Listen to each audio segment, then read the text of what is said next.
ನೀವು ಇಯರ್ಫೋನ್ ಮತ್ತು ಹೆಡ್ಫೋನ್ ಅನ್ನು ಯೂಸ್ ಮಾಡುವುದು ಕಡಿಮೆ ಮಾಡಲೇ ಇಲ್ಲ ಅಂದ್ರೆ ನಿಮಗೆ ಕೇಳುವುದು ಪರ್ಮನೆಂಟ್ ಆಗಿ ಬಂದಾಗುತ್ತದೆ. ಇದು ತುಂಬಾ ಇಂಪಾರ್ಟೆಂಟ್ ಆದ ವಿಷಯವಾಗಿದ್ದು, ಈ ಪ್ರಾಬ್ಲಮ್ ನಮ್ಮ ತಾತನವರು ಹಾಗೂ ತಂದೆಯವರ ಜನರೇಷನ್ ಅಲ್ಲಿ ಇರಲಿಲ್ಲ.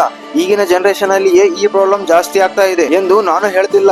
WHO ವರ್ಲ್ಡ್ ಹೆಲ್ತ್ ಆರ್ಗನೈಸೇಷನ್ ತನ್ನ ರೀಸೆಂಟ್ ಆದ ರಿಪೋರ್ಟ್ ಅಲ್ಲಿ ಇದರ ಬಗ್ಗೆ ಹೇಳ್ತಾ ಇದೆ. 2050ರವರೆಗೆ ಪ್ರಪಂಚಾದ್ಯಂತ 250 ಕೋಟಿ ಜನರಿಗೆ ಕೇಳುವ ಶಕ್ತಿ ಕಡಿಮೆಯಾಗಿ 100 ಕೋಟಿ ಜನರಿಗೆ ಪರ್ಮನೆಂಟ್ ಆಗಿ ಕೇಳುವುದೇ ಇಲ್ಲವಂತೆ. ಇದೆಲ್ಲ ಆಗುವುದಕ್ಕೆ ಕಾರಣ ಏನಂದ್ರೆ ನಾಯ್ಸ್ ಪೊಲ್ಯೂಷನ್, ಅದರಲ್ಲಿ ಸ್ಪೆಸಿಫಿಕ್ ಆಗಿ ನಿಮ್ಮ ಇಯರ್ಫೋನ್ ಮತ್ತು ಹೆಡ್ಫೋನ್ಗಳು. ನಾವು ಈ ತರಹದ ಟೈಟ್ ಇರುವ ಇಯರ್ಫೋನ್ ಅನ್ನು ಯೂಸ್ ಮಾಡಿದ್ರೆ ಶಬ್ದ ಕಿವಿಯಿಂದ ಆಚೆ ಬರದೆ ಕಿವಿಯಲ್ಲಿಯೇ ಟೆನ್ಷನ್ ಕ್ರಿಯೇಟ್ ಮಾಡಿ ಕಿವಿಗೆ ಡ್ಯಾಮೇಜ್ ಮಾಡುವ ಸಾಧ್ಯತೆ ಜಾಸ್ತಿ ಇರುತ್ತದೆ. ಒಂದು ಸ್ಟಡಿಯ ಪ್ರಕಾರ 60 ಡೆಸಿಬಲ್ ಸೌಂಡ್ ನಮಗೆ ಕರೆಕ್ಟ್ ಆದದ್ದು, ಅದನ್ನು ತುಂಬಾ ಹೊತ್ತು ಕೇಳಬಹುದು. ಆದ್ರೆ ಇಯರ್ಫೋನ್ ನ ಸೌಂಡ್ ಸ್ಟಾರ್ಟ್ ಆಗುವುದೇ 85ರಿಂದ 100 ಡೆಸಿಬಲ್ ವರೆಗೆ, ಕೆಲವು ಸಲ 110 ಡೆಸಿಬಲ್ ಕೂಡ ಹೋಗುತ್ತದೆ. ನೀವು ಕಂಟಿನ್ಯೂ ಆಗಿ ತುಂಬಾ ಸಮಯದವರೆಗೆ ಇಯರ್ಫೋನ್ ಅನ್ನು ಯೂಸ್ ಮಾಡಿದ್ರೆ ನಿಮ್ಮ ಕಿವಿಯಲ್ಲಿರುವ ಸೆಲಿಲಾ ಎಂಬ ಸೆಲ್ ಪರ್ಮನೆಂಟ್ ಆಗಿ ಡ್ಯಾಮೇಜ್ ಆಗಿ ಆಮೇಲೆ ಯಾವುದೇ ಕಾರಣಕ್ಕೂ ಇದು ರಿಪೇರಿ ಆಗುವುದಿಲ್ಲ.